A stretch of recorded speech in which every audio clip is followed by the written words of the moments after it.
ingredient is you, our dear viewers, to welcome me to your homes, of course figuratively, as I bring you thought-provoking discussions on this platform. But enough about me, let's get started with the show. Of course, my sign language interpreter this particular morning will be none other than Lensa Odingo. We talk about the three-day protests that are geared to start from Wednesday, Thursday till Friday. What will be the cause of action from the Azimio leaders as well as the government, as both institutions have maintained their stance. But before we do start, I want to give you a little bit of context of what we'll be discussing this particular morning. Our viewpoint question will be, should the government engage the opposition in a dialogue? Let me repeat that. Should the government engage the opposition in a dialogue? You can reach out and of course get in touch with us through our social media platforms at KBC Channel 1, of course. But before I introduce my guest this particular morning, I want to give you a little bit of context from what I'm going to show from you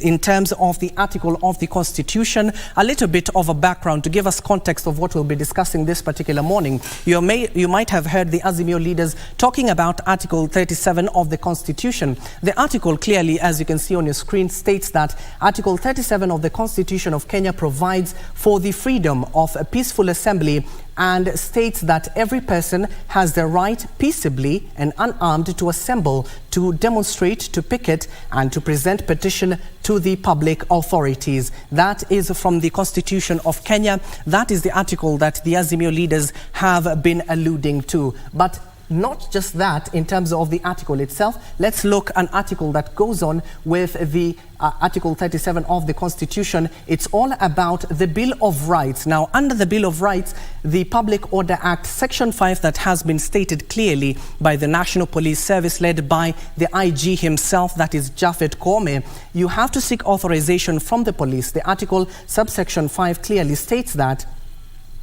now, no person shall hold public meetings.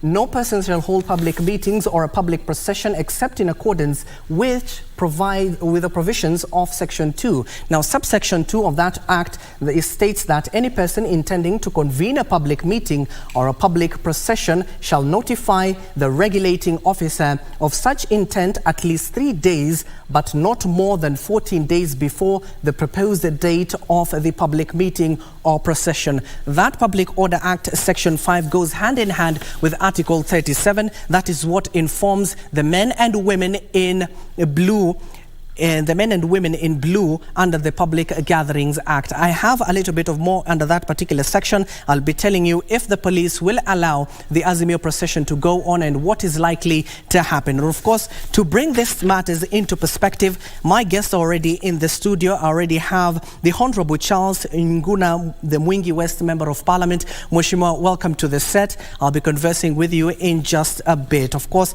as I told you, the viewpoint will be, should the government engage the opposition in a dialogue? You can also join in this particular conversation through our social media platforms on KBC Channel 1. That is what we'll be conversing this particular morning. But of course, let me just get to introduce to you Mheshimiwa.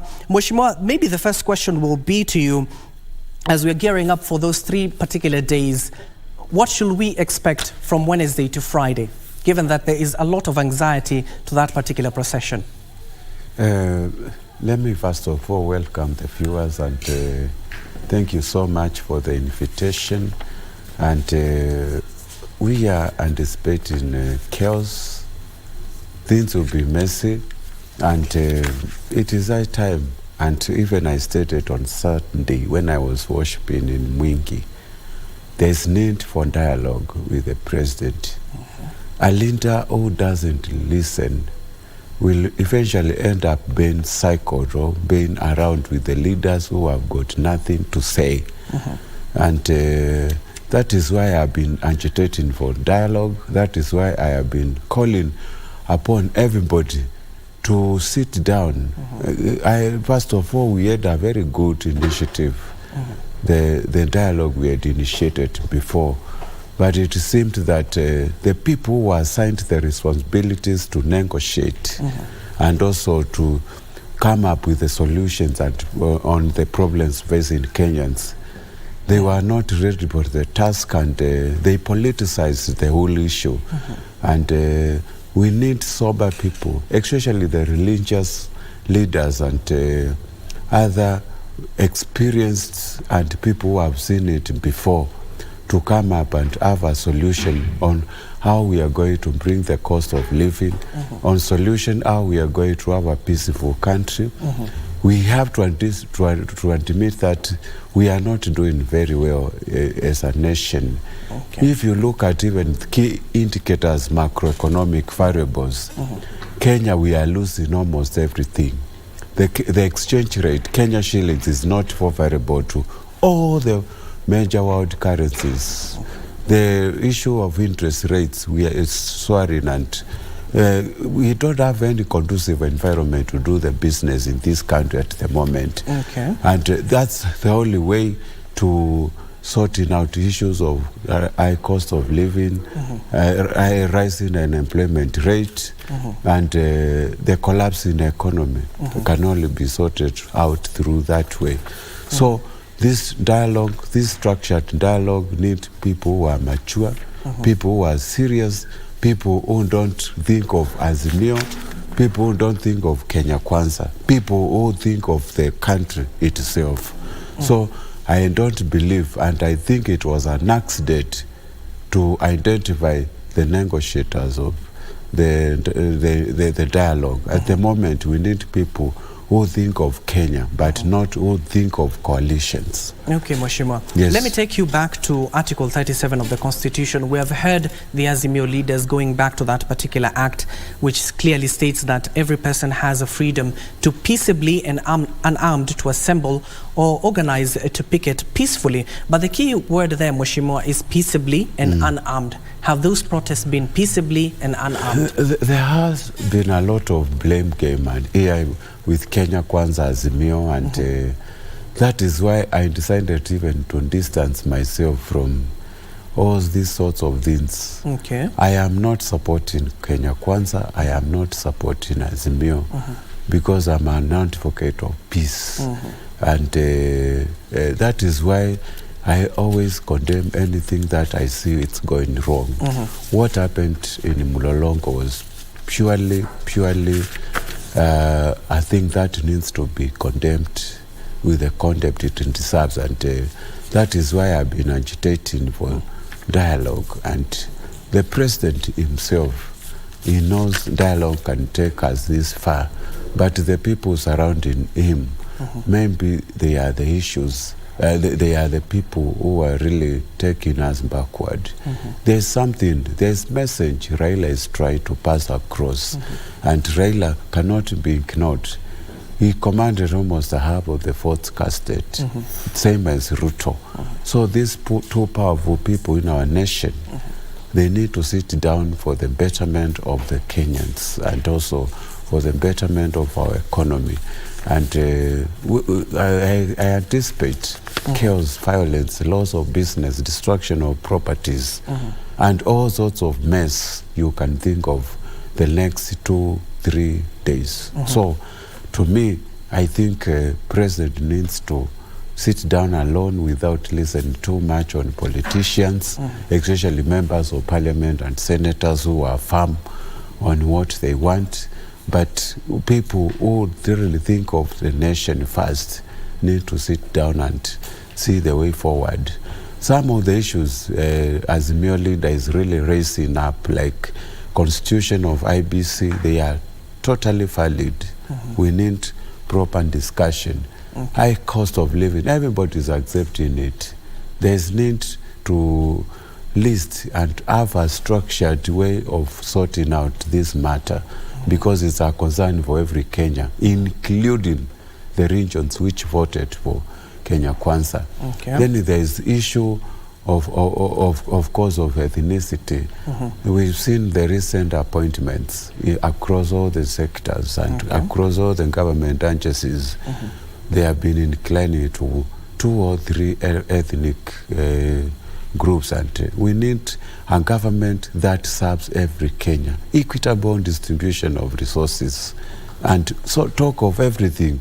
that is good for the nation. Okay, Mheshimiwa, Yes. we'll revisit that particular conversation. If you're just joining us, we are discussing the state of the nation, and our viewpoint question this particular morning: should the government engage the opposition in a dialogue? You can reach out to us at KBC Channel 1, at Abdiaziz Hashim, on all social media platforms. But I want to take you live to Mombasa. I do understand my colleague, that is Ann Mburu, is currently conversing with Michael Nato, the spokesperson of the Voice of Mombasa, that is Bradley Ouma, a lawyer. So, Ann Mburu, kindly bring us up to speed of what you have gathered so far with that particular session.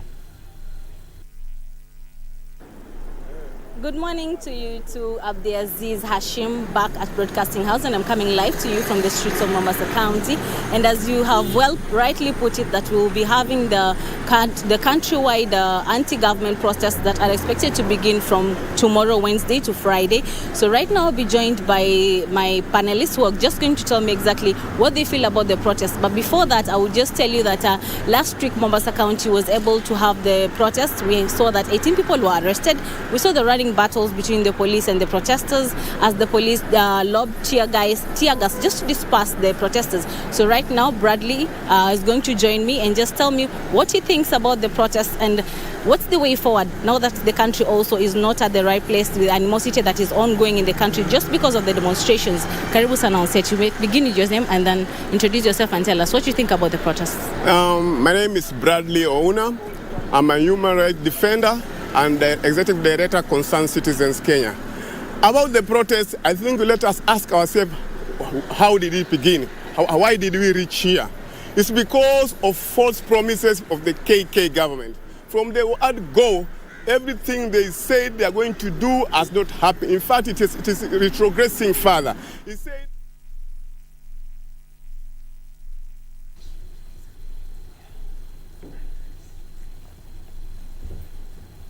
Well, that is my colleague Ann Mburu, all the way from Mombasa County, conversing with Bradley Ouma, a legal analyst, in terms of what we do anticipate tomorrow. Of course, we do understand the National Police Service, led by Japhet Kome, has assured you, dear viewer, your safety as we await those processions to start from Wednesday to Friday. We do hope, if you're just joining us, there have been calls for dialogue. Will that be the case? That is what we are asking you. Should the government engage the opposition in a dialogue? Reach out to us, join in the conversation. My guests this particular morning are none other than Honorable Charles Nguna of Mwingi West, Member of Parliament. He's also known to many quarters alias CNN, and of course Alenga Trusted, a political analyst, who have just joined us. Maybe Alenga, if you have been mic'd, let me come to you. Alenga, the question today is dialogue. You have been hearing from the religious leaders, from key stakeholders, that it is high time that the government and the opposition should sit down.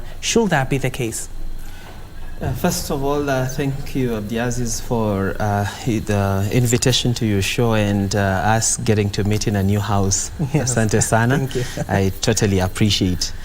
I think at this particular moment, dialogue is not a discussion, it's an imperative. Okay. We have to get down our high horses, those who are on the majority side of government and those who are on the minority side of government, because as I have always said on this show, from the 2010 constitution, our form of government changed from government and opposition. We have majority and minority, something that many people haven't gotten, and that's why we keep hearing the phrases tuko kwa serikali, tuko kwa wale wako kwa upinzani. You know, we have to come together. At the end of the day, is just majority and minority all forming one government, and this government has to have the state of Kenyans as their primary concern. So if there comes a moment when we do not understand each other, what are the issues that we are grappling upon? Because we are same blood, we are same people, we live in the same territory, so we can actually understand one another. It's not like we're having a foreign aggression or we're fighting with a different country where you say it's difficult to even sit down. All these parties that are involved in the conflict are here within our borders. They are here within reach of one another. So it's just a matter of somebody giving the other a call. And maybe what is important to discuss right now is why is dialogue not happening? That's actually the discussion for today, not really whether it should or whether it should not. The dialogue is not happening today because we have grandstanding from both sides of the divide. We have people that are full of themselves, people that are not willing to sit ground and listen to the other. And in totality, governance does not happen out of high-handedness and pushing things down people's throats, whether they like your face or not. Government, most of the time, has to work within the framework of negotiations and a clear understanding of one another. So right now, it's good for the leaders from both divides to maybe listen to one another instead of listening to the people around them who tell them this is not going to happen, this can't happen. Those can'ts are so many at this particular moment, and they're the ones that are driving us down to the abyss. And if you have had conversations, particularly from the majority side of government, they are saying something that maybe or perhaps shows that they do not understand where the country is at the moment. Because I have had so many of them saying, this is a usual script, this is Raila Odinga trying to get to power through the back door, this is what and what, we know how it will end, we know how it starts. Okay, be that as it may, but today Kenyans have legitimate issues. A government was formed and it promised Kenyans tangible things. That is what Kenyans are looking for. Today we are not able to put food on the table, even for those who are earning. Today we are not, it is difficult to take your children to school, even baby class, you know. And those are the real issues that Kenyans are having. High cost of living is a fact, it's not a creation. So if we fail to look at the bigger picture of why Kenyans are going to the streets and center it on one individual, Raila Odinga. Tomorrow, Raila Odinga may not be there. What will we tell Kenyans? What other excuse will we give Kenyans? Well, who will be the next boogeyman? That's the big question. Okay. Maybe let me come to you, Mheshimiwa. Yes. Is picketing the only solution? I mean, we have legislators like you who have been sent there by ordinary citizens who are angered now by various issues. Should it not be the legislators representing some of these issues on the floor of the House instead of going to the street? Because 23, that's a huge number. We just need to look at what happened in 2007 and we need to borrow a leave. Exactly. We are almost in the same situation we had in 2007. Okay. And first of all, we got it wrong. There's no way a proper member of parliament and senator can be put into table for negotiation. And even when you look at what happened in 2007, peaceful negotiations were done by Kofi Annan. Yes. We need this caliber of people to negotiate what is happening. But if you put the lead of majority there and the minority there, these are just accidentally people who have been appointed and given both the positions. They are totally into personal gratification. They are not actually thinking about the country. We need people with sober minds there, people who are not aligned to any coalition. That's the only way I believe we can actually have a dialogue. Otherwise, this is an exercise in futility. If we are only having members of parliament and senators negotiating, members of the same, I have seen it, I've interacted with these guys, and the members of parliament and senators cannot negotiate anything meaningful. So, I don't think whether is a way forward. We need international calibers and also religious leaders to come in place, and president should borrow this. Otherwise, even if we do thousands of dialogues and stuff, but they are being negotiated by politicians, we will not see anything fruitful. And to me, I think we are just wasting time gathering these politicians to negotiate for anything. Because each and every person is representing a particular party leader or a particular person, either Ruto or Raila. So I think it's not the solution so far for the country. We need to see the issue of IBC being negotiated by a very serious international figure who is known and experienced in terms of negotiation. Issue of high cost of living, we need people who have got economic background to advise the president on how to tackle the macroeconomic variables. We know the interest rate, exchange rate, unemployment, and other stuff. But the lead of majority, lead of minority, those ones, they can't help this nation. That is interesting, Mheshimiwa. You have even read my mind. Given that we saw religious leaders from even the Archbishop himself, Anthony Muheria, religious leaders like the SUPKEM leader, chairman, that is Hassan Olenado, stating that the religious leaders are ready to broker that particular conversation between the opposition and the government. Maybe, Alenga, should that be the case? First and foremost, I would like to really appreciate the line of thought from Mheshimiwa Charles. It's really a great piece of information that we need at this juncture.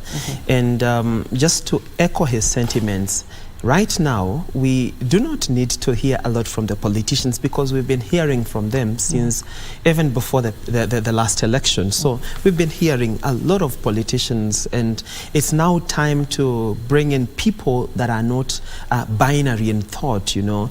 You're either Azimio or you're Kenya Kwanza, but you come to the table with impartiality and being driven by the concept of Kenya and the Kenya you want. So those are the kind of people that can be able to lead a meaningful dialogue. I also agree with the sentiment that we can have people from different jurisdictions to come in and help us understand things, because sometimes when you think internally, you do not get things correctly.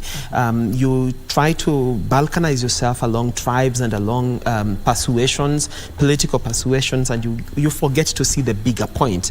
In 2007, while we were really sinking at a very at a nosedive, it took the intervention of people from other countries to come in and tell us, guys, you're banning your country. This is not the way you should go. So from that pedigree of persons like Kofi Annan, the late Kofi Annan, and the Benjamin Mkapa and the others, and Cecil Ramaphosa, I think Cecil Ramaphosa was rejected at the inception of the talks. So such caliber of people helped us to understand the importance of holding a country together. Today, where we are at a tipping point. Abdiaziz, there's statements that have been spoken and they do not mean well for our country. You remember the other day, it is sad for us actually to even discuss that the president held a meeting in State House and issued an order to his MPs, senators and governors to equally gather people that will counter protesters in their various jurisdictions. So you can imagine, Abdiaziz, but the situation. No, it was a statement was provided to the effect, and when they were asked, they said they do not contradict the statements. So if you have a situation of citizens from different divides engaging each other in all the 291 constituencies, aren't you just actually delivering the country into a civil war willingly? So that is what I mean, it is painful to even have to discuss such issues on TV, because we are asking ourselves, where did the construct of the Constitution on the responsibilities of the president as to bring together the country and promote unity and cohesion, where did those values go to? Where did those not even values, obligations by the Constitution, where did they go to? Do we really need to take these people somewhere and reteach them the Constitution and reteach them their roles and reteach them what they are supposed to do? Where are we as a country? You know, it's really saddening. So at this particular juncture, I totally agree. We are not thinking. Let's just say, in short, we are not thinking. We need other people to come in and help us to think and help us to value our country once again.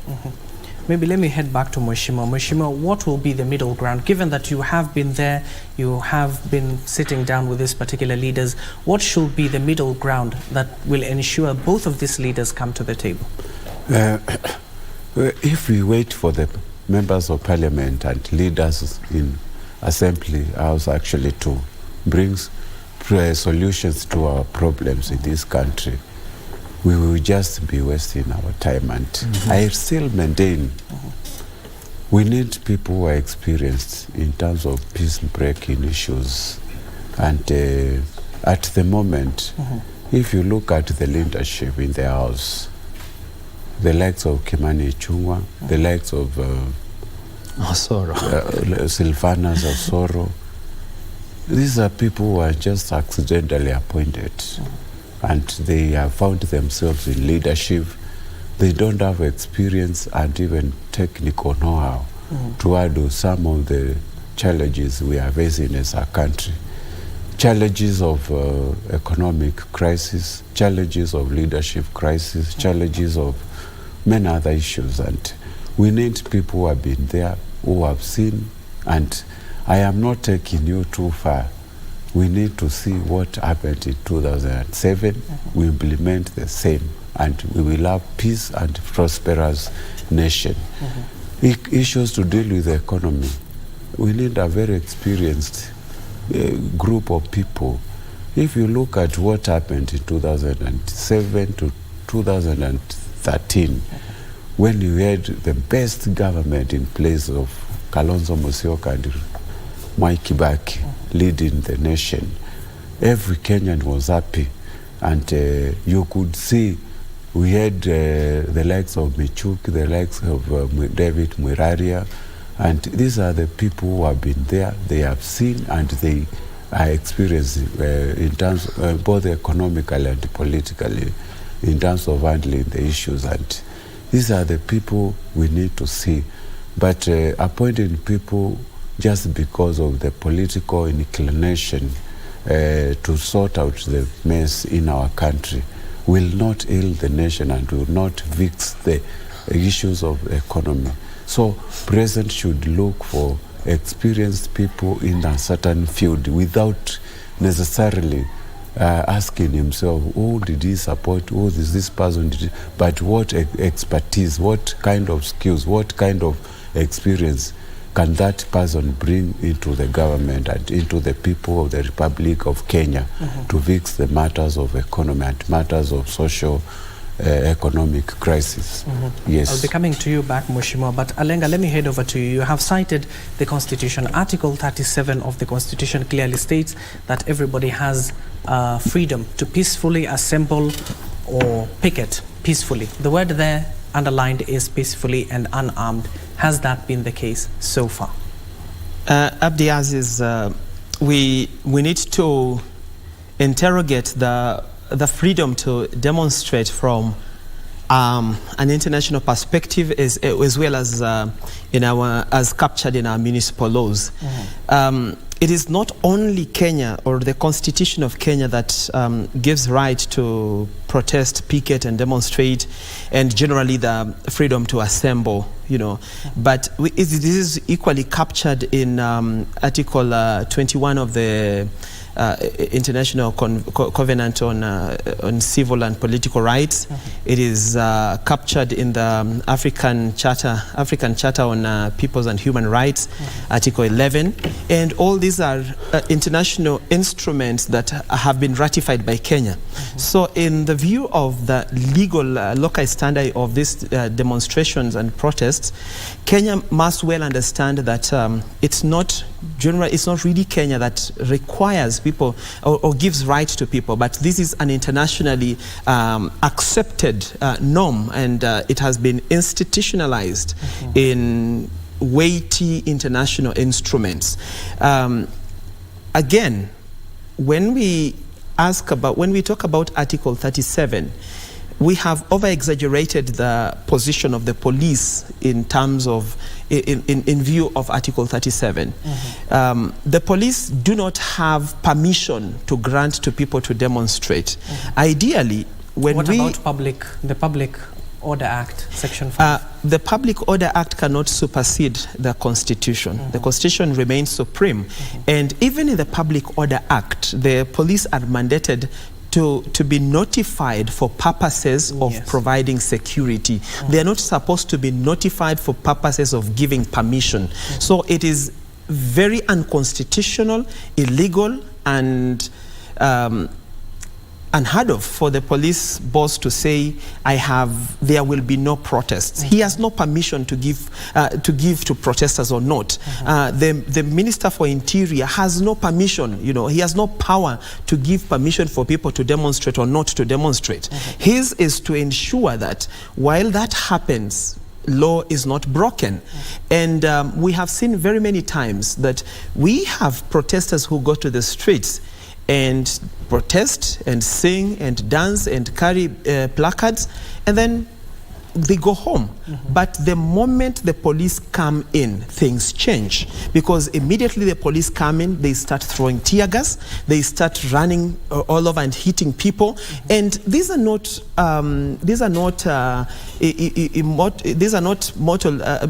immovable objects. If you antagonize the public, they are also going to respond. And what do they have? What is the nearest thing they run to? It's the stones, because you're pushing them, you're throwing tear gas at them. We saw what happened in the slums of Mathare when Raila passed there the other day. People were tear gassed, small children, babies could not breathe in the houses. We saw what happened in Kibera. Even an infant died from suffocation from the tear gas. So if this is what the police this is only what the police have been taught in the rule and books of quelling demonstration, then we really have an issue with how we prepare our security forces in order to countenance with the public. Abdiaziz, we cannot say we sit here and work and give government taxes so that they can buy bullets to kill our own people. I suppose that those bullets are to protect us from foreign aggression. But when we start pointing guns at our own citizens, what do we expect? We have come to a situation where we're even arguing with the United Nations observation on human rights in the demonstration. We are writing letters that are very full of emotions to the UN, surely. A body like the UN Human Rights Watchdog has all the epistemic largesse to observe whether human rights was adhered to or not. So if we find ourselves arguing with everyone in the space that tells us you're not managing protest in the right way, then there's a problem in how this government is trying to operate. And I will tell you for a fact, Kenyans have been here before. It's not a new thing. And perhaps those of us who saw the second liberation, we saw the similar things happened. People had to die, people had to push, people had to be hit. We saw very gory pictures of even the Archbishop who was being beaten harmlessly. He's not carrying anything, but he was beaten on the streets thoroughly just for us to have multipartyism. You can imagine a simple thing like just to allow us have more than one party turning up for elections. We had to sweat, we had to die, we had to release blood. So how is this country operating that even the smallest things you can't give to citizens, even just the permission to go ahead and say we are not happy, we are displeased with this. I mean, if somebody is just coming to the protest carrying a placard and saying the price of unga is high, how is that visualized as a weapon by the police? So it should be met back with tear gas and live bullets. Maybe to play the devil's advocate here, Lenga, the police are arguing on their side. When you picket, there's no problem. But the problem comes when you start violence, looting. That is where the straw breaks the camel's neck. Let me ask you, Abdiaziz. There's a day, this comedian Eric Omondi, with a group of about 50 men, came to parliament there, and they sat on the ground. But they were thoroughly beaten, by the police. What had they done? What weapons were they holding? So is there a simple protest that can never happen in this country where citizens are just allowed to march? And even when that happens, when you march in a procession and the police are watching, it is easy for the police to pick the wrongdoers. But when the police come in and throw tear gas and everybody starts running helter-skelter, that is where people get an opportunity to loot, because at the end of the day, you will not say who did what. But if we are civilized enough to watch demonstrators move across the streets while the police barricade and watch them, it is easy. If somebody gets out of that movement and goes to a shop, he can be clearly arrested. But when you create that chaos, that mayhem, I mean, what do you expect? People will start running all over like headless chicken, and that is where crime now comes in. Thank you so much. Moshimo, you want to join on that? You wanted to say something? Possibly, we need trained personnel now to do demonstration. Recently, I have observed that our police force, they still need lessons, and I would be recommending to the IG when you will be doing the training, when you will be recruiting the new policemen force, actually officers, we need to introduce that topic, that discussion of how to do a demonstration need to be included in police lessons. So far, I have not seen. Instead of police protecting the properties, like look at what happened in Mlolongo. Where were the policemen? And they knew very well property destruction is going to happen. Instead of chasing the people, parade yourself along the properties, protect properties. Instead of chasing the people, what they are doing, just protect properties and let them walk wherever they want to go. You can do anything with this new constitution we have, and it is one of the best in the world. We don't even need to mutilate or to add even a comma in this constitution. It's so good, properly guided, everything is in place. So what we need is a police officer protecting properties, but not throwing canisters and live bullets to the people. So to me, I think we don't have enough experience in terms of the handling experiences when it comes to police force. Yes. So that is my addition, and I think it is totally in order.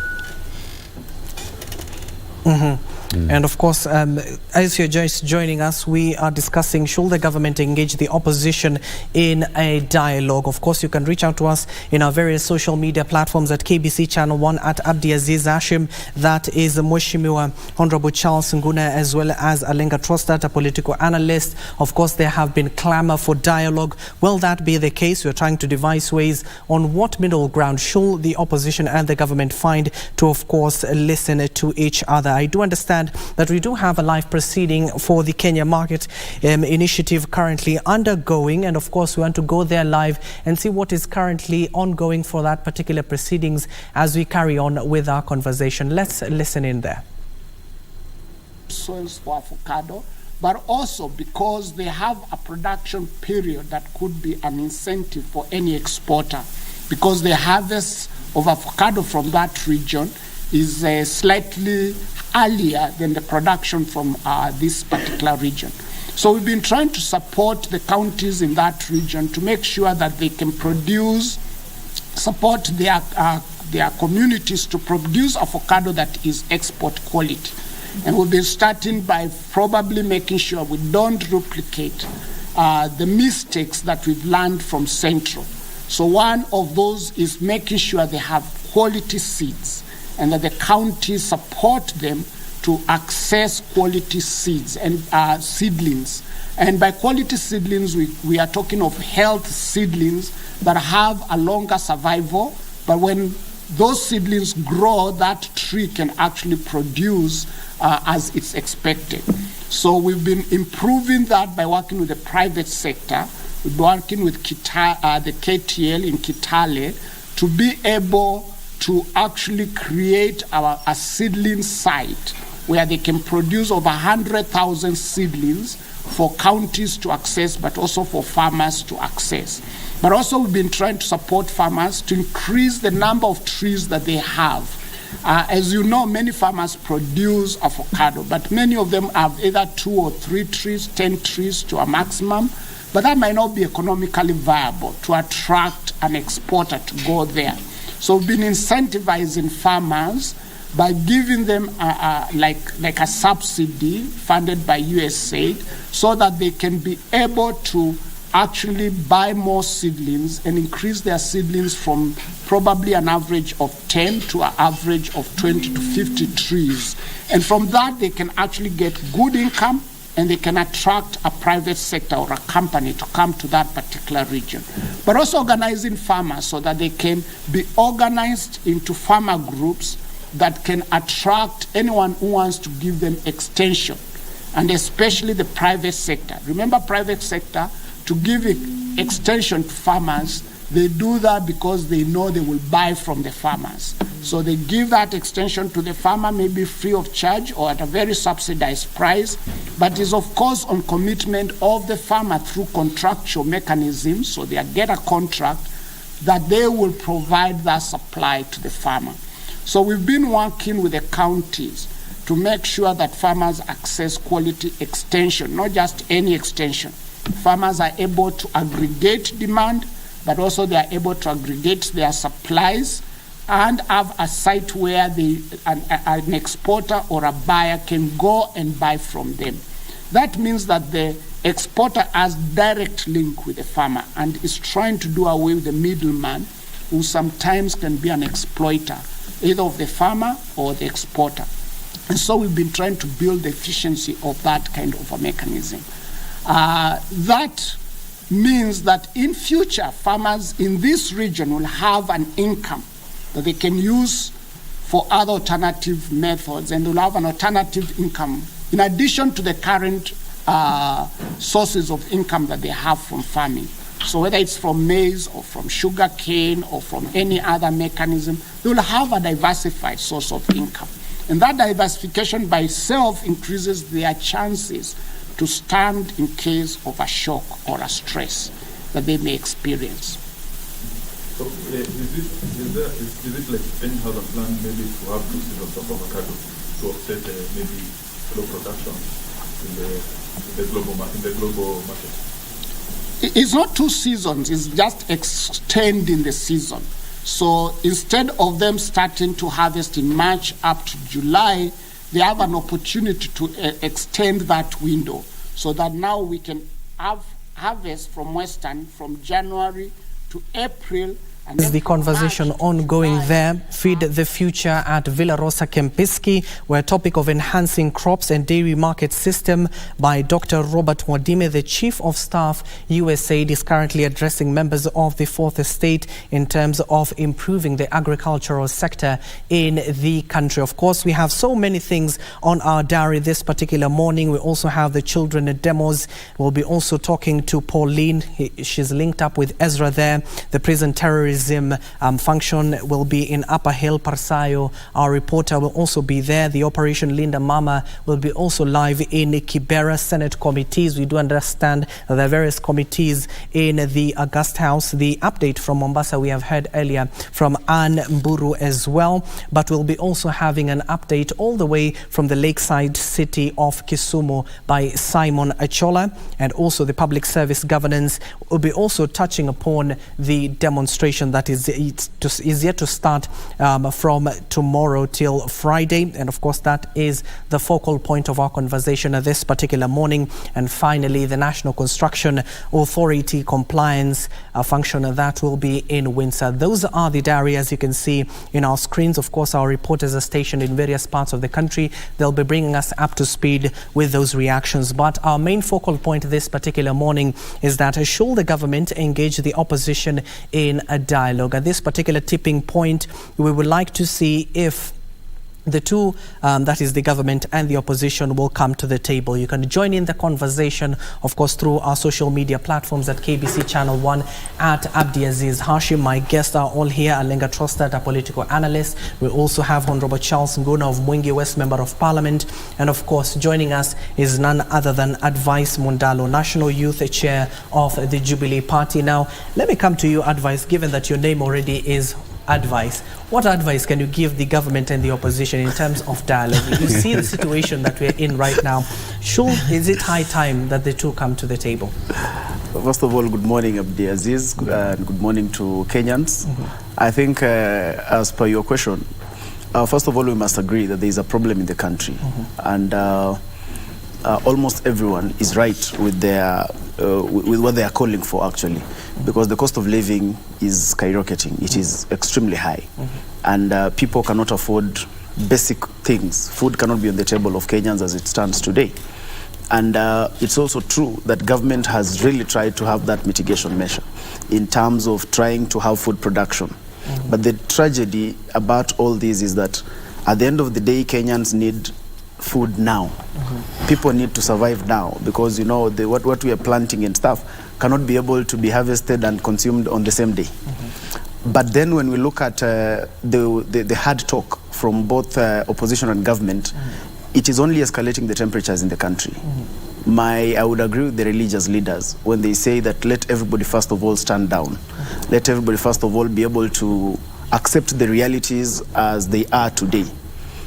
Remember, Abdiaziz, last year during the Jubilee administration, we were able to really explain why the cost of living is high following the matters of the war in Ukraine and Russia, the after effects of the COVID.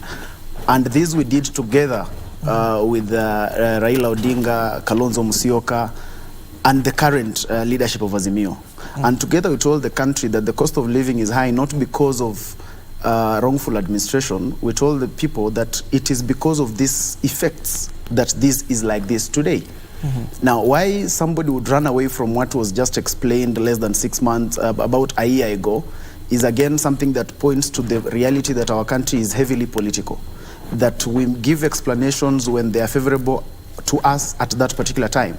But when that explanation ceases to be favorable for our politics at that time, we run away from the explanation. And now, Abdiaziz, we are staring at a situation where what the Deputy President then said about the cost of living is now what the opposition is saying, and that is what it was opposing at the time. And what the administration is saying today is what is what government was saying at that time, but that was not good for politics at that time. So it really paints a picture where you have to understand that Kenyans have to really get to this realization that at the end of the day, most of the politicians have very little interests of the people. Most of the politicians have very little interest with the reality of the solutions. What matters is mostly the political optics at that time, because the problems we have today, Aziz, we have not woken up into these problems. Yes, they have escalated, but they have been there. And we have seen explanations being made at that time that this is because of this is because of the war in Ukraine and Russia, this is because of this. And we tried to make Kenyans understand why the situation is as it is. So first of all, let us be able to have our facts right, and let us agree that we are not in this situation courtesy of any particular person. Let the administration not blame the former and blame the handshake, and let no opposition not try and position it in a manner that is beneficial to their politics today. So let us first of all have conversations that are very forward-looking.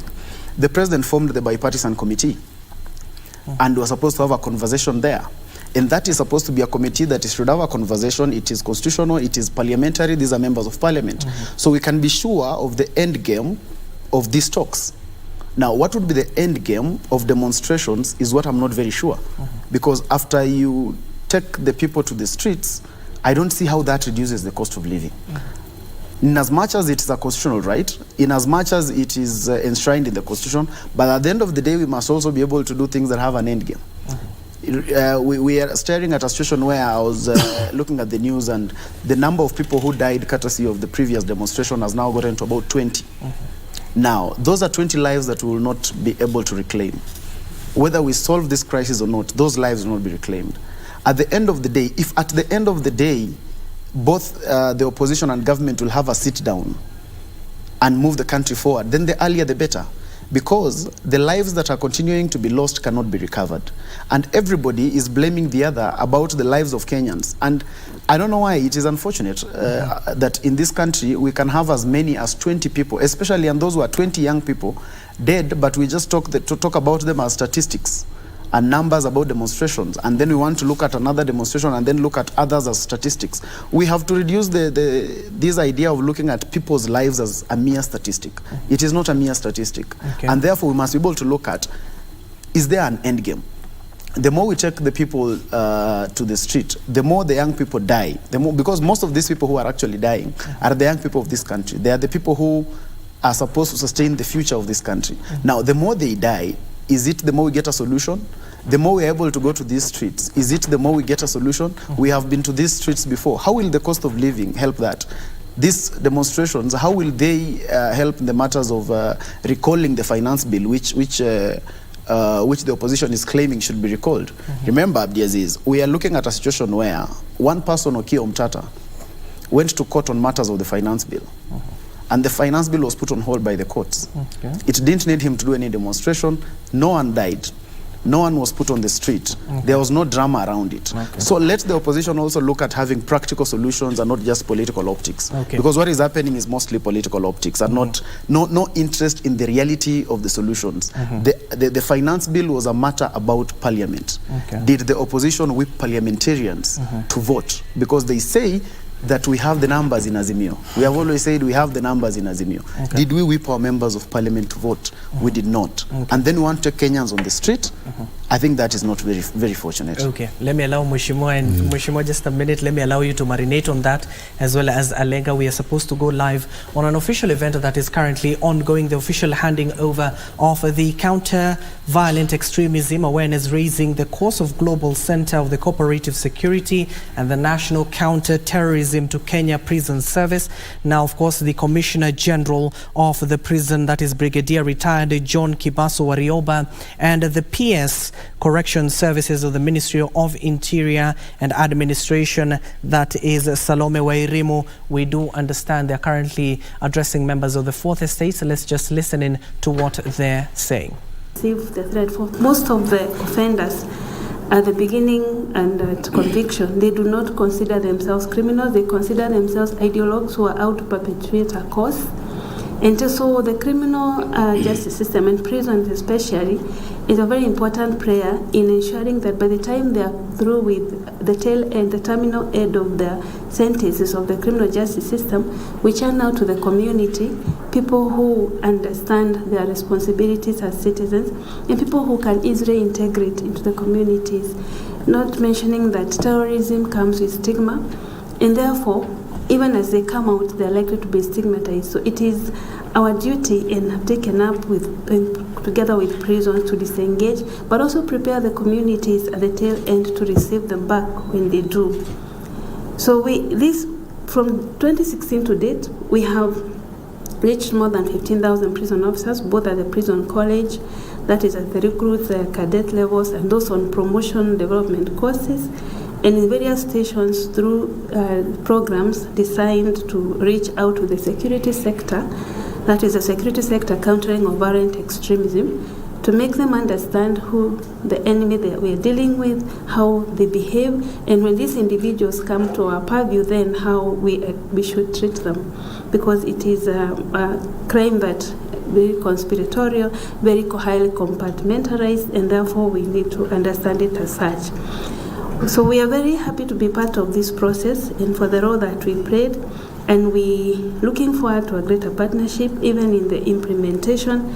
And so at this point, I want to thank again all those that have taken effort and reiterate that the National Counter-Terrorism Center is very committed in collaborating with all partners and bringing the whole of society together, including the civil society, the private sector, and the communities and the government, to speak with one voice and ensure that all forms of violent extremism, whichever way they manifest in our communities, are dealt with, and that we are able to live peacefully together. Thank you very much. Thank you.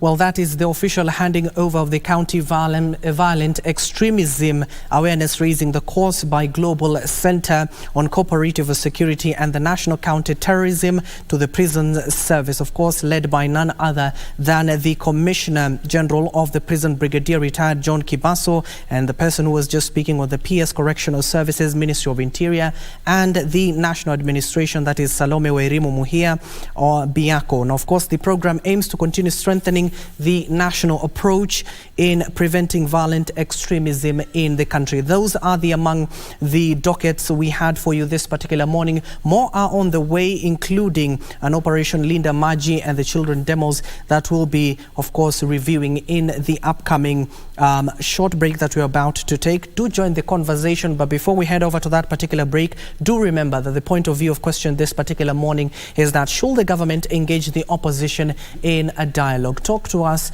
on our social media platforms at KBC Channel 1, at Abdiaziz Hashim 1. Don't go too far.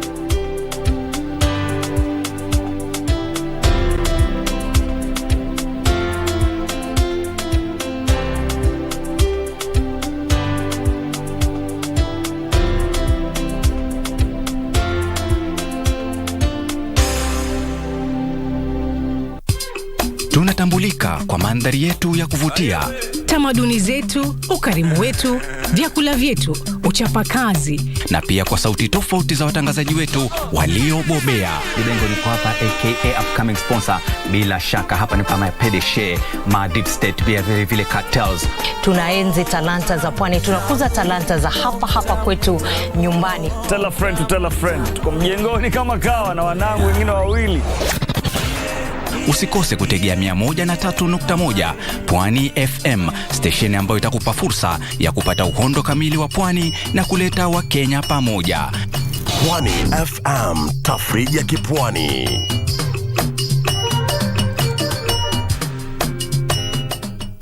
I'm gonna love you when you're here with me, and love you when you're gone. Do what you want as long as you're with me. Say what you want as long as I hear you call.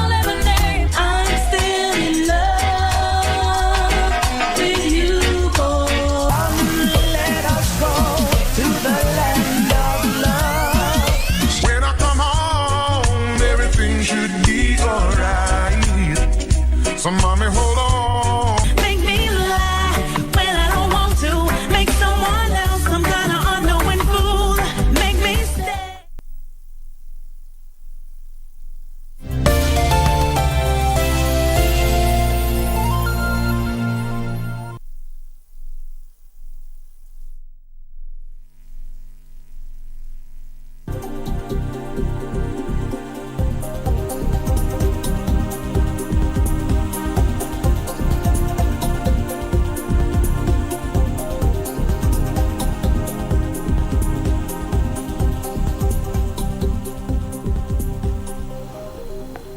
Welcome back and thank you for staying with us. This is News Check on this, the Tuesday of the 18th of July 2023. We are carrying on with our conversation today. It's all about dialogue. That has been the clarion call from religious leaders and other key stakeholders in the country. And that is why we're asking you, dear viewer, you can carry on, of course, with this particular conversation, both on and offline. Should the government engage in the opposition with dialogue? Should the government engage the opposition in dialogue? That is the main question on the viewpoint. Should the government engage the opposition in dialogue? Of course, talk to us on our social media platforms at KBC Channel 1, at Abdiaziz Hashim. And of course, my guests are with me here this particular morning. Let me get to introduce them once more. If you're just joining us, we have Alenga Trostat, a political analyst. We also have Advice Mundalo, the National Youth Chair of the Jubilee Party, and Honorable Charles Nguna Mwingi West, Member of Parliament. Of course, that is our main conversation this particular morning. Let me come to you, Mheshimiwa. You wanted to talk on this particular issue that has been raised by Advice there in terms of the blame game. We have seen a lot of the blame games going around to the legislators, to the police, to the government, to the opposition. Is it not high time we stop this blame game and, of course, start carrying on this particular conversation? With all due respect I have with my leaders, the lead of majority, the lead of minority, I still believe the bipartisan talk was the way forward, but it was an idea that was not well conceptualized. We can't expect politicians to sort out peaceful dialogue with anybody. And I will still continue stating, we need people who have been there and have seen it all, and people who have really brokered peace deals, diplomatic people who can actually give the president ideas on how to quell the issues opposition leader is raising, and they are very pertinent issues. Composition of IBC first. We have seen a serious crisis in that commission. So far, there are several upcoming by-elections that nobody can conduct it. We lost a member of parliament recently in northern Kenya. And those people are not being represented in parliament. We should have done by-elections a long time ago. So that one we have not agreed, and we are doing injustice in this country. For that section of constituency we are talking about. Most of the people even who did the by-elections for MCAs, and they never got paid because there is no properly constituted commission. So these are pertinent issues the opposition leader has been raising. The issue of high cost of living, it's a pain experience globally. And as a country, we can actually come up with something that will manage the economy. I've talked of the managing of macroeconomic variables. Why is it that the shilling is only one losing value against all even the neighboring countries, Uganda, Tanzania, Rwanda? Why is it that it's only our shilling which is becoming unstable? Yeah, this is the first time we are seeing dollar eating at 142. Pounds 182. I've never seen it before. These are some of the things we need to ask ourselves. How can we do better than what we are doing? I'll be coming back to you. Sorry for that. Of course, I'll let you finish your trail of thought there. Let me just go to the lakeside city, where I do understand our senior reporter, Achola Simon, is currently there. Achola, bring us up to speed on what is happening in the great county of Kisumu. Well, thank you very much, Aziz Abdi Hashim. Of course, this is KBC Channel 1, the national broadcaster, and I take this opportunity to welcome you to the national broadcaster. Indeed, as you've just rightly put it, we are actually here in Kisumu County, and we are, of course, closely following the thoughts of various stakeholders on the ground in terms of what they see the state of the nation. And with me, I have the Kenya National Chambers and Industry Kisumu Chapter Chair Israel Agina, who will, of course, be telling us a few things about how they see the situation going forward, and more importantly, what actually needs to be done so that then we can actually have we can actually, as a country, start moving forward. Israel, we, of course, the government and the opposition are locked in what they are in now. Going forward, we understand how the business has actually suffered. What needs to be done so that then we actually move from this particular situation? Thank you very much. As Chamber of Commerce, we believe that the situation as it is manageable. It can be sorted out. The politicians need to look at our history. There was a time that we had a single party system, and President Moi decided to shelve it, despite the hardliners insisting that they wanted to continue with the single party system. So President Ruto should take the interests of this country at heart. He swore to protect the constitution of this country, and those who will be demonstrating tomorrow will only be exercising that right that is enshrined in our constitution. And as such, so long as it is peaceful, they should not be beaten or be stopped from demonstrating and airing their views on the current finance bill or finance act. I know that as president, you can shelve the finance act and go back to the drawing board. The problem right now is because some of the politicians who are elected in different parties have been bought or have decided to shift.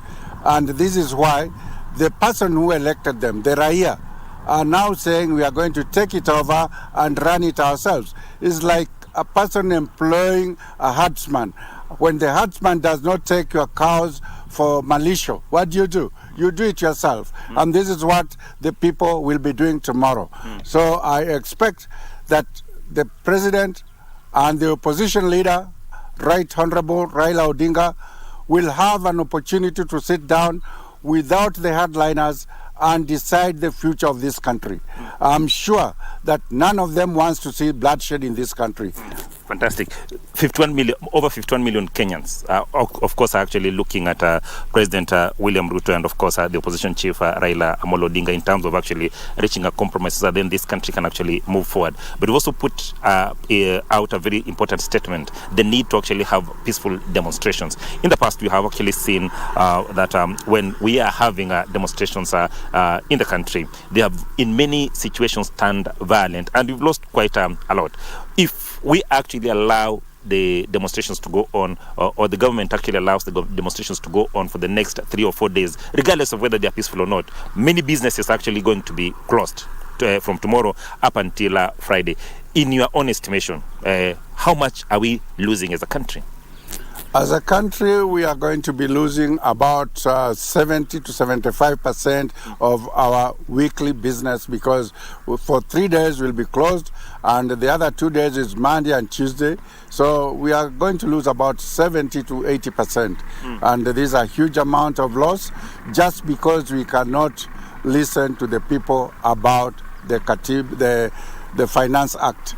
You know, when Osoro said that people had been bought, and people had it, that their MPs have been bought. And this is why these people are going to the streets to represent themselves through demonstrations. Given the prevailing conditions globally and, of course, in Kenya, how do we move on as small SMEs in the country? How do we find our footing after these demonstrations? Of course, it will come to a point when things will normalize. How then do we move forward? What needs to be done so that then we can actually cushion the small SMEs in the country so that then we move forward, because they're the drivers of our economy?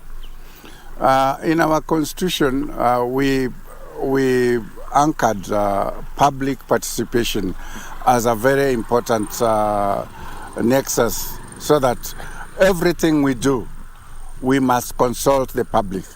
And when I'm a politician and I decided to cross, then those people who elected me are free to express their views without consulting me, because I've already moved away.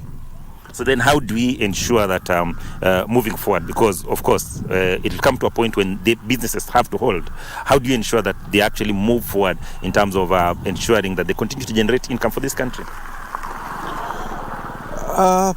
Going forward, so long as the president does what Kibaki did, things will move on, and this must come to an agreement. They must agree, because this country belongs to all of us. No single person, no single leader owns this country, whether you are elected or assumed.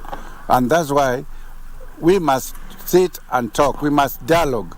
And that's the only way this country can move forward.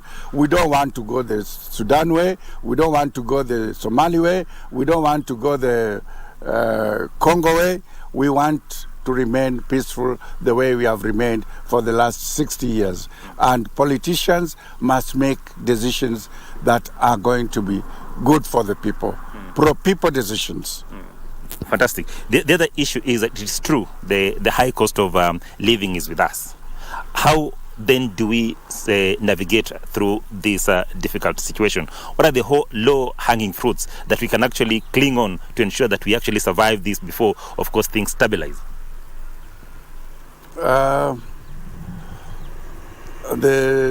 low-hanging fruits, one, we have, this is an agricultural country. we must make sure that we produce sufficient food, because that's the most important thing. And then we go into value chain addition and export our products overseas. And no doubt counties are supposed to play a critical role in terms of ensuring that, of course, these things happen, because we know the government has actually launched, has actually advertised for industrial parks across the country. So then we actually need to be on the forefront in terms of ensuring that they actually work. When government advertises something, and when it comes to actualization, it is actualization point that is important, because it can be advertised and then you are not given funds to actualize it. Then we are hoping that it's actually going to be actualized. Then what is our role as people at the county level to ensure that indeed we drive this forward?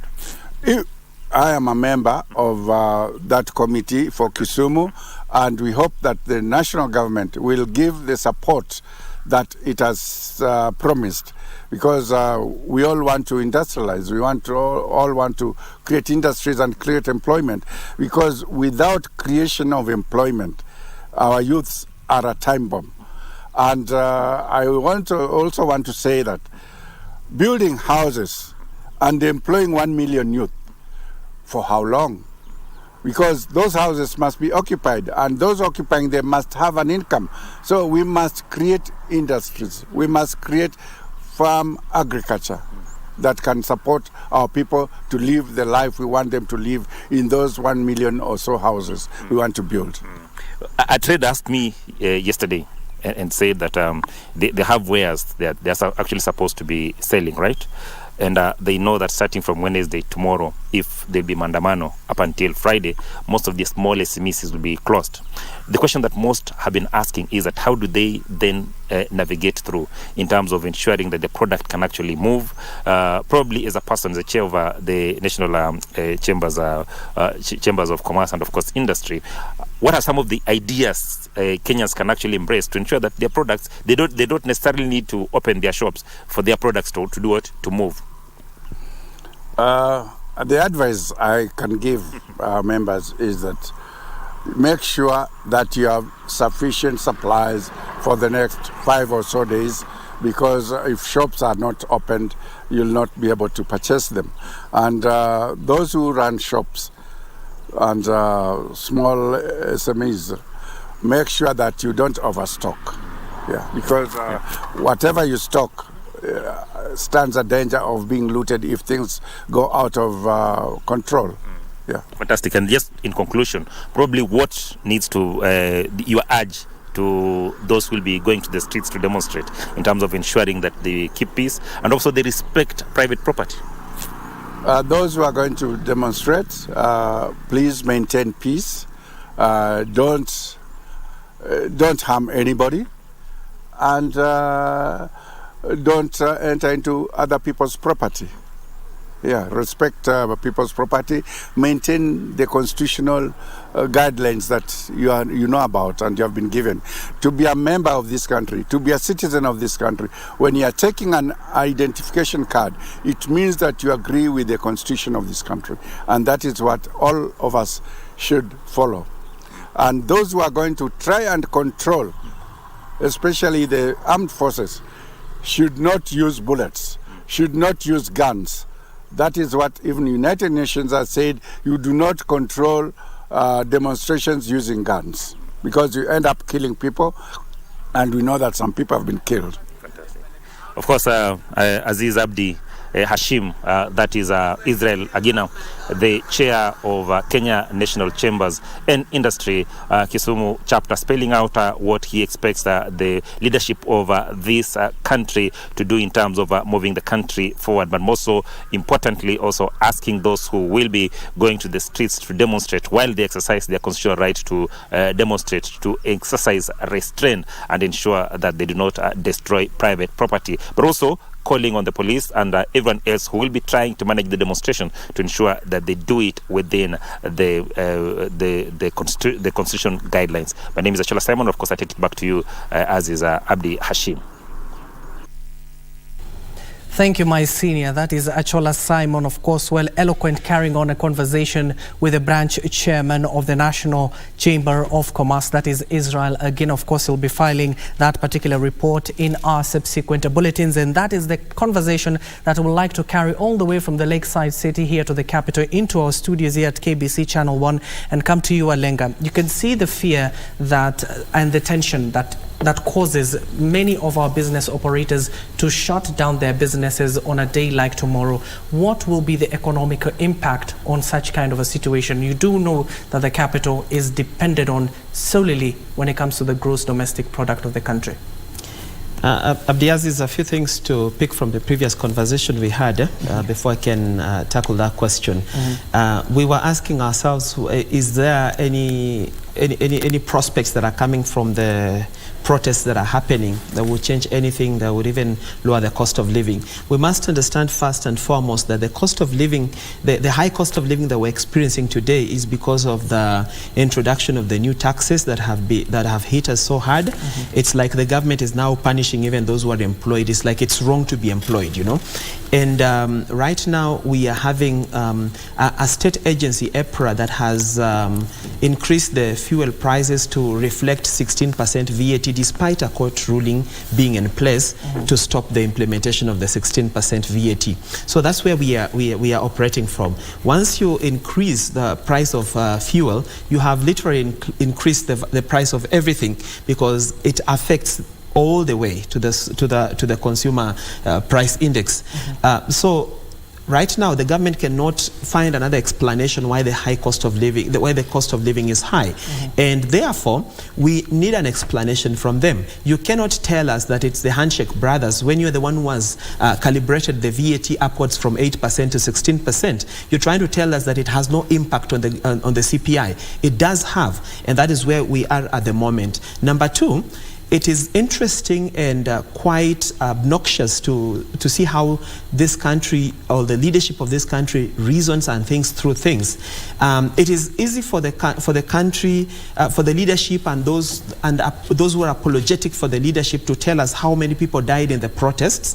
It's easy for them to count the people who died in the protest, but then they conveniently refuse to admit that all these people were shot by police bullets. It is convenient for them to refuse to admit that these people that were shot, you've seen what the journalistic work that was done around the people that were shot in the protests. They were not even protesting. Some of them were young people, you know. Some of them were school-going children, you know, like the girl shot in Kitengela. She was coming from lunch back to class, and she was shot. So when will it take the government to understand that their high-handedness may not sail through perfectly, you know?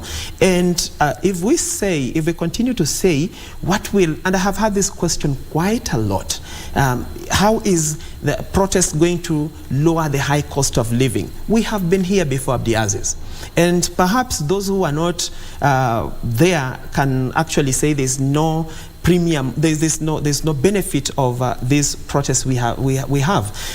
In the past, when we were fighting to only have more than one party participating in an election, it was a struggle. It took about 3 years of fighting on the streets for that government, that regime of President Moi, to say, well, I repealed Section 2A. You can imagine. And it was not something much that citizens were asking. We were just asking, can we have more than KANU participating in elections? Number two, we had to push for the new constitution through sweat and blood. Even this concept of devolution that we have today, did you know that at some point in this country, it was even criminal to discuss devolution, what was called majimbo?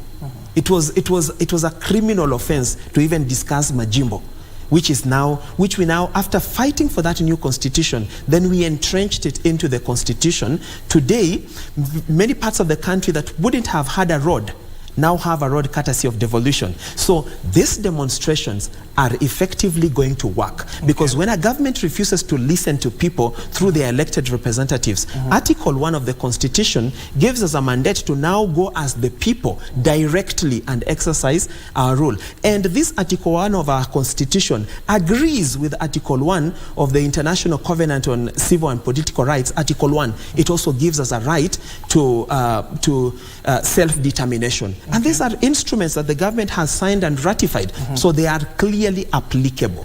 What we have to say about tomorrow, Thursday and Friday, the government has issued their ultimatum that no one is going to protest. The government is challenging Article 37 of the Constitution. There is even a legislator who actually said we must now test Article 37 of the Constitution. How are we testing it? This government is full of people that are not alive to the Constitution. Article 37 of the Constitution has been adjudicated in the courts already, and the court gave a verdict that they cannot abrogate the rights within Article 37. And when we come to the entire concept of how will demonstrations happen, and what is the end game, and what happens thereafter, the government has said no one will protest. The other side of the divide has said we are going to express ourselves on the streets. So the government must understand this. Whether the protests physically happen or they don't happen, by dint that they have warned citizens from coming out to participate in the demos, that means nobody will go to work tomorrow, no children will go to school tomorrow, no business will be open tomorrow, because you cannot open your shop and wait for a showdown between government protesters and opposition protesters. Who wants to see that? So ideally, government is fueling up the issue instead of bringing it down. What do we have the police to do in order to grant us a right that already the Constitution gives us? But Alenka, don't you think they have to be there to protect those business operators? Exactly. Let them protect business. And protecting business does not mean that you tear gas people, cause mayhem, people run helter-skelter, and that is when they can now pick someone's purse, they can pick someone's phone, because they are taking advantage of that moment of chaos. That is what the police need to be alive to. But again, a very important discussion that came up yesterday is that the police are complaining they're also tired. They're tired of running around. So you can imagine what will happen by Friday. We'll wait for the official authorization from the Inspector General of Police to address us on that. In that particular meeting, we also had that. But let me come to advice. The question that I had posed earlier to Alenga, the economic impact that we'll be facing in the country if we see our shops closed, especially here in the capital, what is the likely outcome of that? It is obvious, Abdiaziz, that we will have a crunch down on the economy tomorrow, because true fact that businesses will actually not open. Most of the people will not wake up to go to their places of work. Most of the business people will actually not open, and that is going to have a direct impact on our economy. I don't even think it has to wait until tomorrow. Because even from the beginning of week, when the week starts from Tuesday and whatever, people start narrowing down. There starts being the slow progress in business. Remember, we are supposed to have tourists in the country. The moment we have this grandstanding from both government and opposition, we have reduced numbers of people who are actually willing to come into the country. Look at the number of investors who would be willing to actually invest into this country.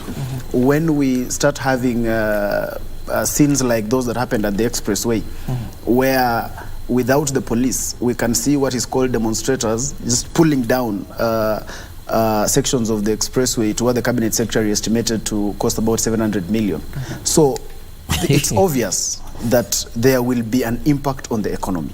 It is obvious that the economy will struggle from tomorrow, because true word, once Raila Odinga, the opposition leader, says we have demonstrations, and the president also puts up the same energy, then definitely the country goes on a go-slow. But then the question is this the direction we really want to take as a country?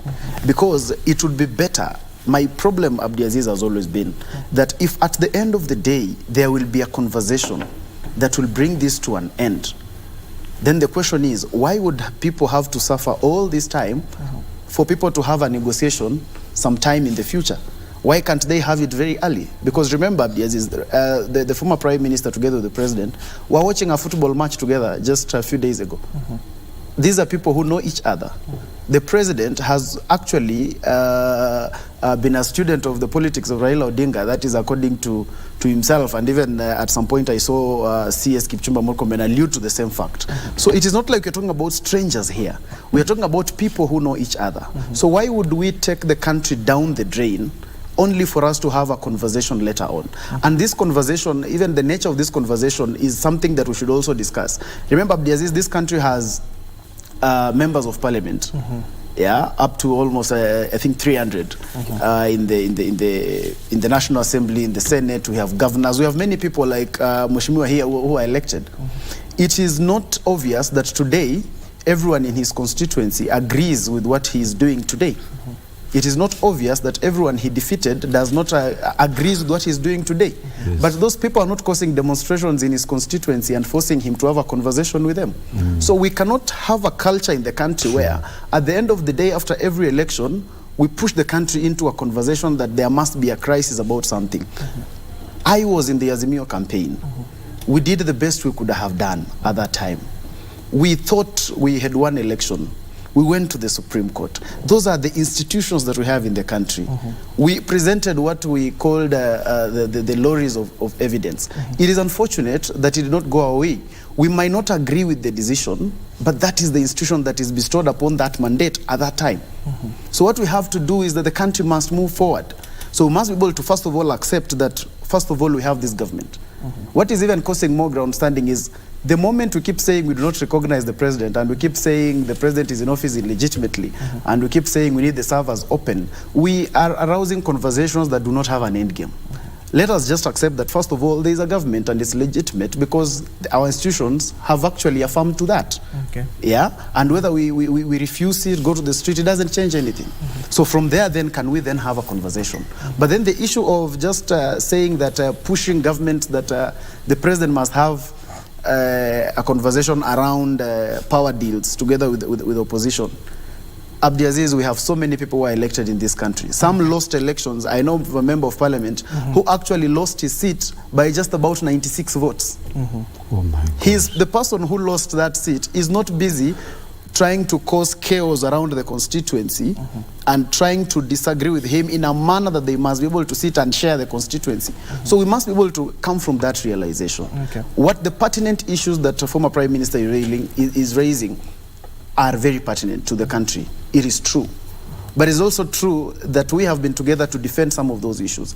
The fact that the Kenyans are struggling today does not mean we as politicians and leaders should take advantage and just ride on their suffering for political expediency. Because what is happening today is most of the things that are happening are purely for political expediency. We are riding on the backs of suffering Kenyans just for our own political goodwill, which is extremely unfortunate. Yeah. Okay, let me come to you, Mheshimiwa, as you react on that. I've seen some of the comments that are being made online. People are asking you, you're a legislator in the National Assembly. You have been elected by the constituent of Mwingi West as a member of parliament, Mheshimiwa. What proposal can you bring to the parliament to alleviate on some of these issues that are being raised by Azimio? They are legitimate, but what are the legal provisions you can bring to the floor of the House to alleviate Kenyans from facing these particular issues? You know, the issue of everything, the rise in cost, is the issue of inflation. And if you look at our economy, right now, inflation is not being fueled by what we call demand pull or cost push. Inflation in our country right now is being fueled by the monetary and fiscal policies at the moment. And one of them is just the recent finance bill, which is really fueling inflation and cost of it has a serious multiplier impact on CPI, consumer price index. Those are some of the things we cannot ignore. So at the moment, the high cost of living is being fueled by the monetary and fiscal policies.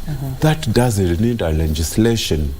It needs only the right people in the ministry, in the executive, to manage the economy by coming up with favorable monetary and economic policies. We don't need a piece of legislation or now to bring down the cost of living. Secondly, we need only the president to do what we call proper consultation to increase the production of all the costs of the produce we are currently doing in our country. If we increase the incentives and also offer a favorable economic kind of an environment to our people, we will increase the foreign direct investments automatically. And this one will bring the cost of living. That's why I was calling upon the president now to stop rewarding people who supported him and start looking for the talents, people who have got technical know-how on how to manage the economy. And especially, I'm emphasizing on the issue of the macroeconomic variables here, exchange rate, inflation, monetary and fiscal policies. Those things are need to be handled with technical know-how. I've not seen in the cabinet a person, and I'm not actually criticizing the government here, I've not seen in the cabinet a person who has got capacity and credentials and ability to technically restore our economy to where it used to be at the moment. Most of the people are focusing on political issues more than monetary and fiscal policies, and that's why I will still insist on doing the right way for the president. So far, there is a lot of this that needs to be fixed at the moment. So we need also to fix our political issue, which is also another factor which is playing significantly towards the increase in CPI. Most of the commodities in our market right now, most of the countries are seeing Kenya as a politically risky country to invest. Who is that investor who is coming from other countries to come and inject money into our economy only to suffer from loss? This taxation issue was also in the priority. Priority was to, in fact, I think we should have reduced our cost of fuel, because if you increase the cost of fuel, the CPI automatically will go across, will go high. We should have actually reduced taxes on oil instead of adding the 8%. If I wish even we can go to almost 2% instead of 16%, you could have seen automatically the economy could have felt positively. The inflation could have gone down if we actually did the fuel rate to 2% or 5% or gone lower than 8% we had previously. So, Abdiaziz, this is purely monetary and fiscal policies trying to interfere with inflation in this country, which is significantly hampering the gain actually to reduce the cost of living. I'm talking on economic perspective on this. And it is true, we need an executive that is understanding the technical know-how on how to handle the high cost of living at the moment. Okay, let me come to you, Alenga. The Political Parties Dispute Tribunal yesterday was saying the conversation should start with the Kriegler report. We have been having those kind of report, the Truth, Justice and Reconciliation report as well. Don't you think that will be the starting point for these negotiations to even kick off? I think, Abdiaziz, that's just trying to fetch water on a sieve, because ideally the people who control, the people who are indicted in that particular report are still in government. So you do not expect people that are indicted to be the ones implementing a report, you know. So ideally, these are things maybe we will have to wait until at such a time where the political environment is favorable for us to interrogate those reports. And as long as those reports sit there, it is not lost. We will revisit those reports when the right time comes. Number two, it is important for us to state categorically that we do not have a problem with President William Ruto being the president of Kenya. Actually, anyone can be president, but we have a problem with the government doing the right thing. That's where the problem is. So when people are going to the protest, nobody should characterize this as a Raila Odinga conversation, because when you narrow or trivialize the bigger issue that the bigger issues that Kenyans are having to a contest between Raila and Ruto, you lose the point. And that is what I have seen with so many people that are apologetic of the current government. They narrow the debate there, and that is not even the point. Last Wednesday, Raila did not even address anyone. He cancelled the Kamukunji rally, but didn't protest go on, or they didn't. Kenyans are raising legitimate issues. Can this government just stop being arrogant and ask themselves, is the high cost of, is the cost of living high? Is it difficult to educate somebody today? Is it difficult to get a meal on the table today? Is it difficult to even be in business today? Those businesses they are talking about, that nobody's business will be broken down. Does the government know how many industries have closed down since they took over? Does the government know how many people have closed down their businesses due to the raise of the importation rates up to 35%? I mean, those are the legitimate issues that Kenyans are asking for. Does the government understand what that calibration upwards from 8% of VAT to 16% has cost on us as Kenyans? Now, if they keep seeing Raila in everything, they will not see our plight. And that is why Kenyans are going to the street to tell them, it is us speaking to you. It is not Raila. Raila cannot be everywhere. He can only be at one particular place. But when you are having demonstrations across the country, people are trying to communicate to a government they elected. And this government has completely refused to listen to us. What option there lies for us? The option then is to invoke Article 1 of the Constitution for self-determination. Try to ask these things ourselves. You know what has happened in the parliament, Abdiaziz? We got into the parliament. First of all, there was a debate between who had the majority and the minority in parliament. And you had a whole transfer of 7 MPs leaving the opposition to go into the government to give them a super majority. When you go to this parliament, what can you pitch as a member of parliament from the minority side? Nothing. As we are speaking today, the government has taken the leader of the minority leader in the parliament, Sabina Chege, who sits now with them. Is the one who is supposed to, she's the one who is supposed to be whipping his side of the divide in a particular direction to vote. But is she available for that duty? No. Courtesy of what? Being bought by the government side. But you can't blame the government, then Alenka. You refer us to parliament. Yes. What can we get there? This same parliament that we are talking about is the one that is now currently debating how to change Article 37, how to amend Article 37, as if that is the most urgent issue that we have as a country. Look at it today. Last month, Abdiaziz, Kenya signed a very critical agreement, a very critical trade agreement with the EU. That particular Kenya-EU EPA has clauses that are detriment to the development of the entire East African region. So we have a government that is even jeopardizing the economy of an entire region. If you read that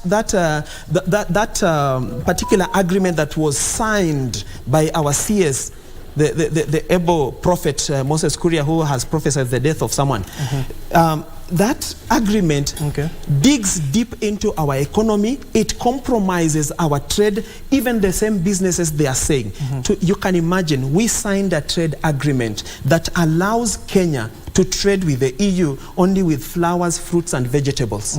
But then it gives the EU express importation into our country. So local manufacturers have to compete with the EU in our own market. And then it now compromises and even offends Article 37D of the East African laws, the East African Commission laws. How are we going to explain to Burundi, which didn't sign the EPA, how products from the EU are going to enter into their market and fight on the same level with producers from their country? How are we going to explain to Uganda, Tanzania, Burundi, Rwanda and the other parties of the East African community? We have a government that is running everything by fiat, very little conversations, very little consultation. How far can we go?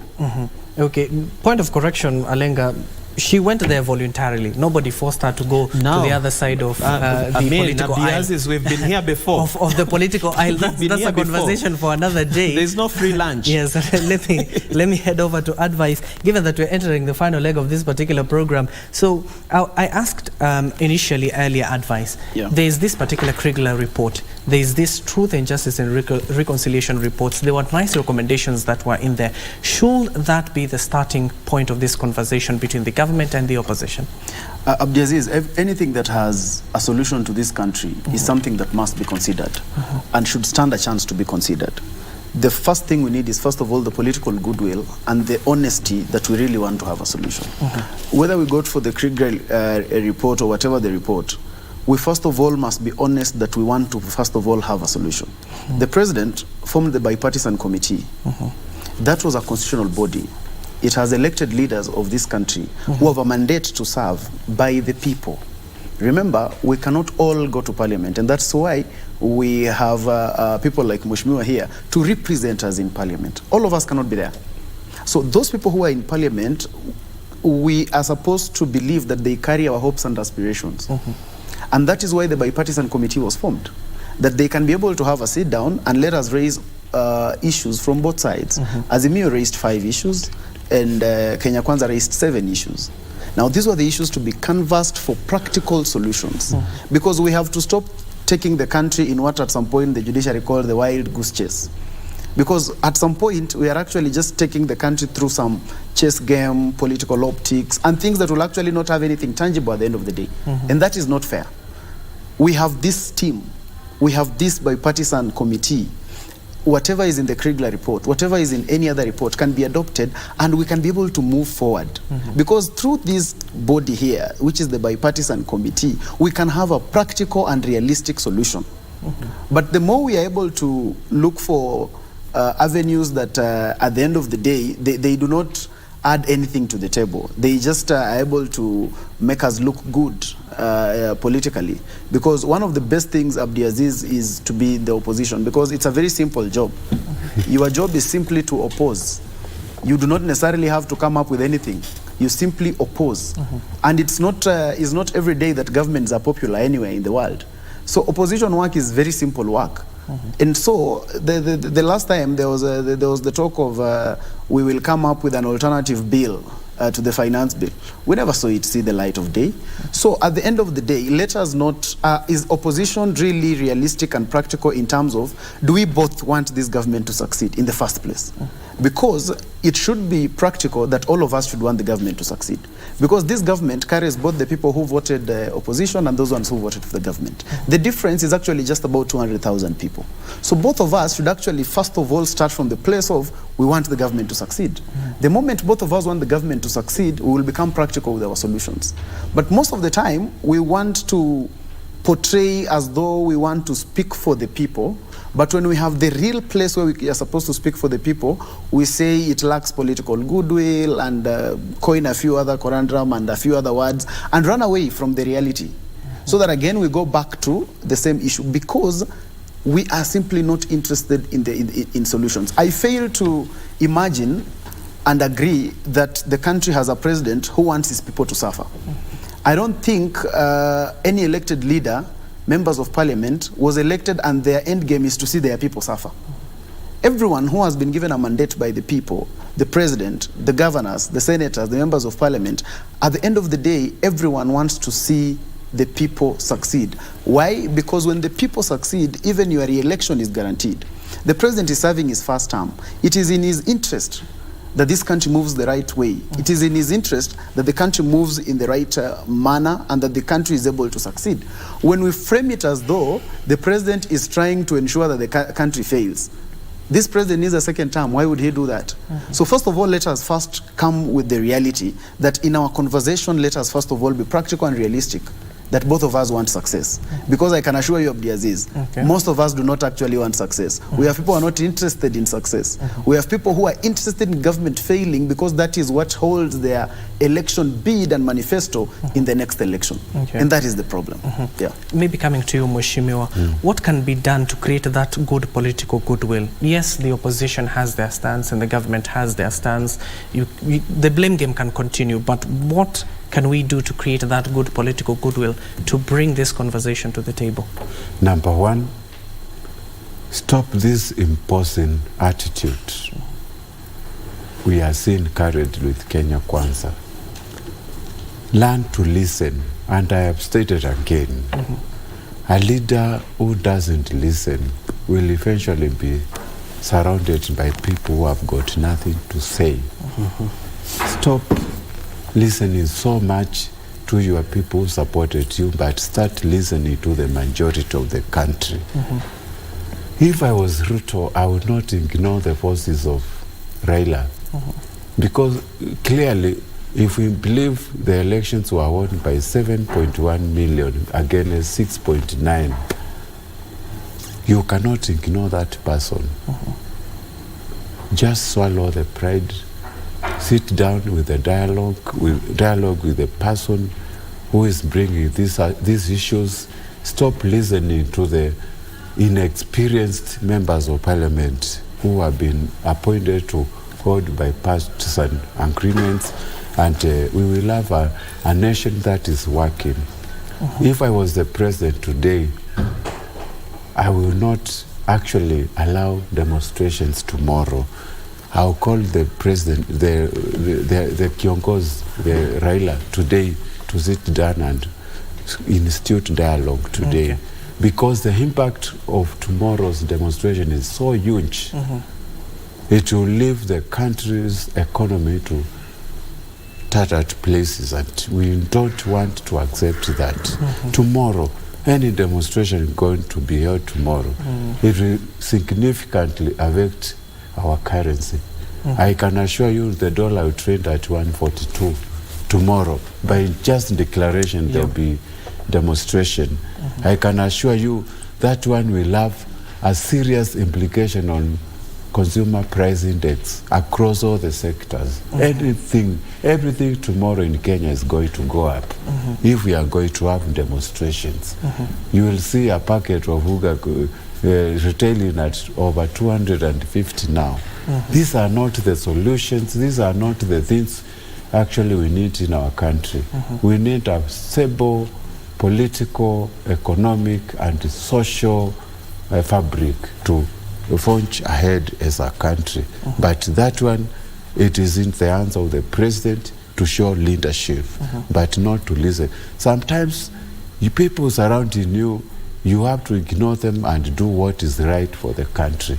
Even in my constituents, there are times I just totally have to divine myself and stand firm and go against people who are supporting me for the betterment of the livelihood of our people. So at the moment, let the president stop listening to some of these people misleading him, and let us do away with imposing attitude and character, and we will have a peaceful nation if we listen. Okay, Alenga, so we have established that it is in the best interest of everybody, including the government, the opposition, and Kenyans alike, that we would like to come to the table.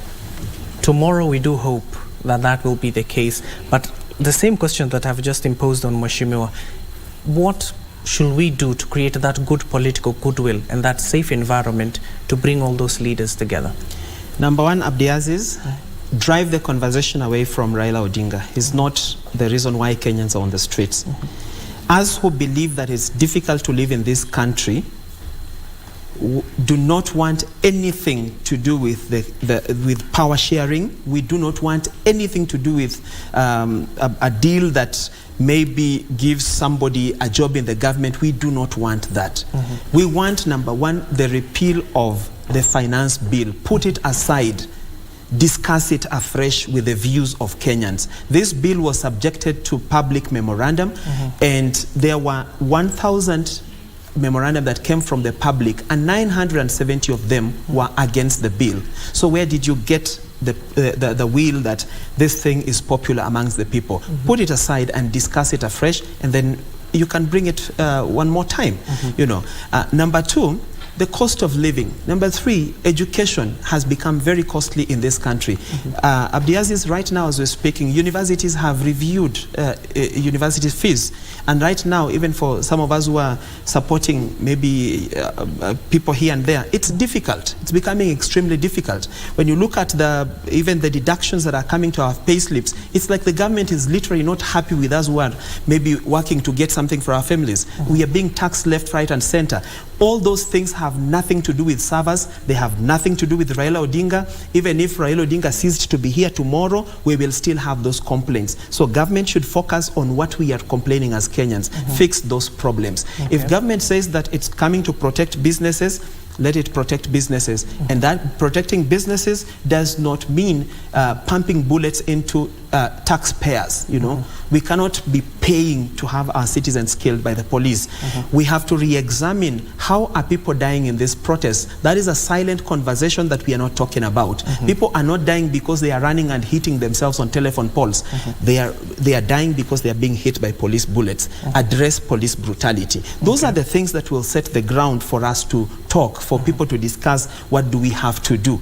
And then primarily, we cannot have a contest all the time. You know, instead of just lowering down our tempers and sitting down to talk and see what are the issues here and there, we have relegated ourselves to kindergarten contests of my father can beat your father. You know, so it's like the people in the majority are saying like, oh, you know, you can't have demonstrations because the president has said this, and the other people are saying we will be on the streets to see whether you can deny us Article 37 or not. So where do we put ourselves? We put ourselves in a contest that has nothing to benefit anyone.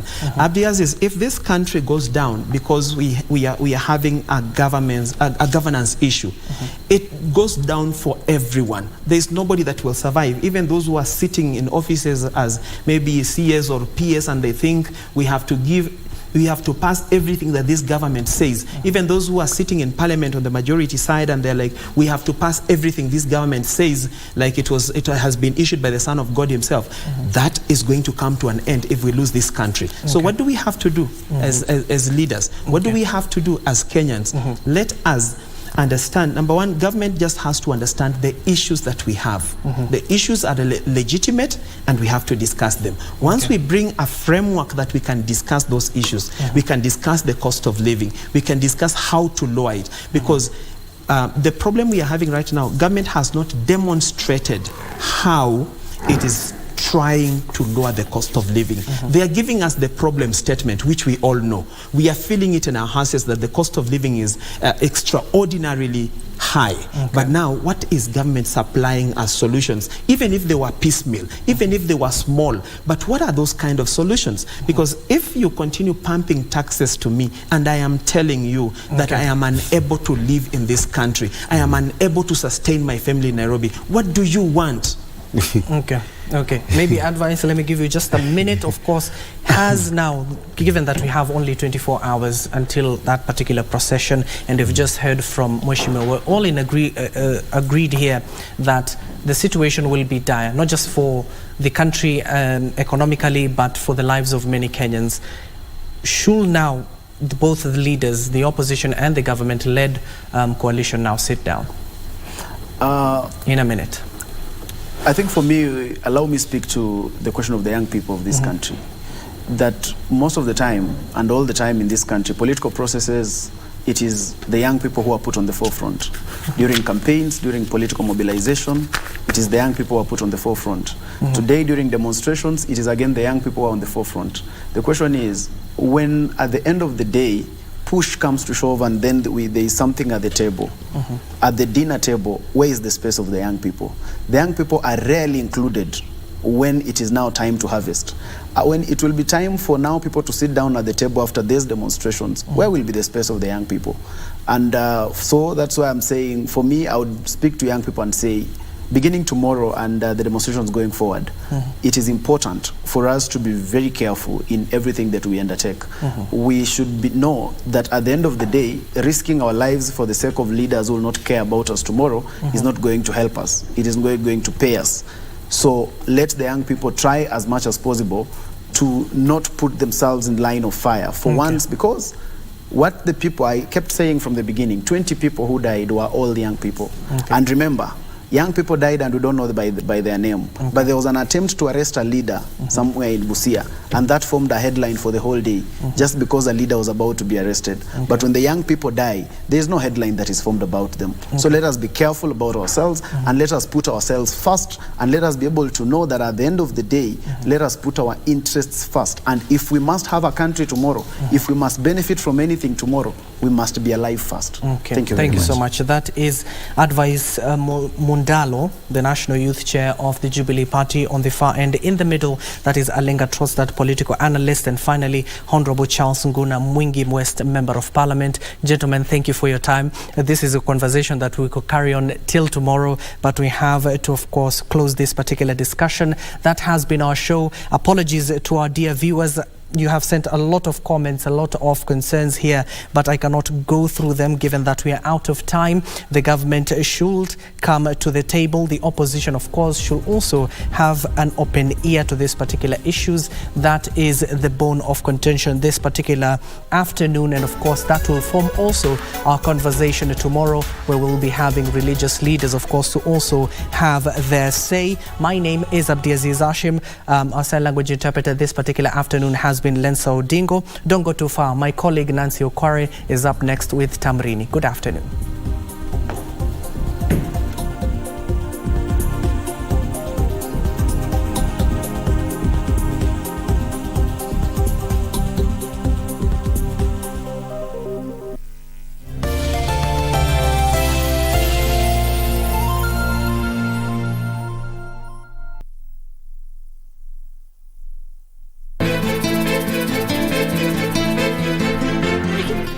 Wewe mbona uko hivi? Mbona una aibu ndogo ndogo hivi?